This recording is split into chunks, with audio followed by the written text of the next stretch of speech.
dan selamat pagi Bapak Ibu serta saudara dikasih Tuhan. Senang pagi hari ini kita bisa bertemu dalam doa pagi.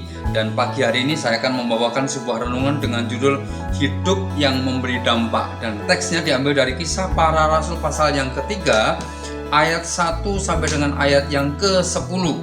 Dan dari teks ini kita akan belajar dua hal saja penting yang amat berguna buat kehidupan kita. Bapak Ibu, kalau kita membaca teks ini kita mendapatkan 4 kelompok. Kelompok yang pertama adalah kelompok satu golongan orang lumpuh. Yang kedua, orang-orang yang menggotong orang lumpuh. Dan yang ketiga, masyarakat yang hadir pada waktu. Dan yang berikut, kelompok yang keempat adalah Petrus dan Yohanes.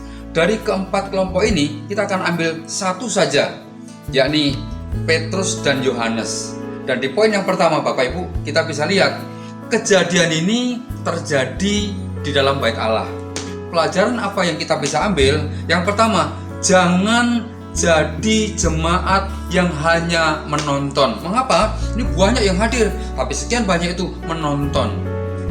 Bapak Ibu, dari pelajaran apa yang kita bisa ambil? Jadi jemaat, datang ke gereja, jangan hanya jadi penonton. Apa yang kita bisa lakukan? Lakukanlah. Karena apa? Di gereja banyak hal yang kita bisa lakukan. Jangan puas jadi orang Kristen, tapi puaslah kalau kita bersama-sama bisa berdampak di gereja kita, di lingkungan kita, di rumah kita, dimanapun kita bisa berada. Supaya apa? Jati diri kita sebagai orang Kristen itu bisa kelihatan bahwa betul kita adalah anak-anak Tuhan. Jadi yang pertama, jangan jadi Kristen penonton. Itu yang pertama. Yang kedua Bapak Ibu, apa yang kita bisa lihat dan bisa ambil dari sini? Lihat, di gereja, di lingkungan kita berada, ada banyak yang perlu kita tolong. Nah, action apa yang kedua? Tindakan apa yang kita bisa lakukan?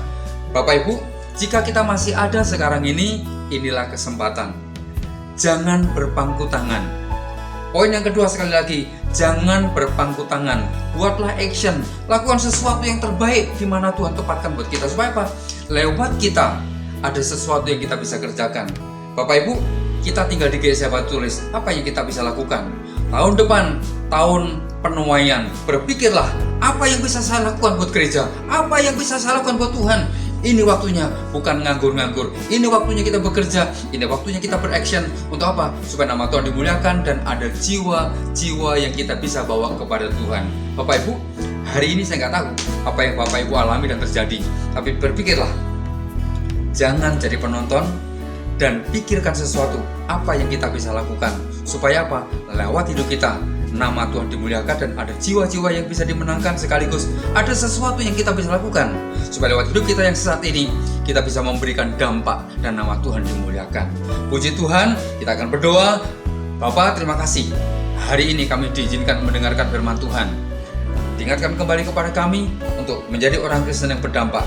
Kami nggak tahu harus berbuat apa, tapi kami rindu melakukan sesuatu yang Tuhan pesankan untuk kami lakukan. Roh Kudus bantu kami sekalian dan tolong kami sekalian supaya hidup yang sesaat ini sungguh-sungguh berdampak bagi kemuliaan nama Tuhan dan keselamatan jiwa-jiwa. Dalam nama Tuhan Yesus Kristus kami berdoa, mendoakannya kepada Bapa di surga. Haleluya. Amin. Selamat beraktivitas. Tuhan Yesus memberkati kita semuanya. Amin.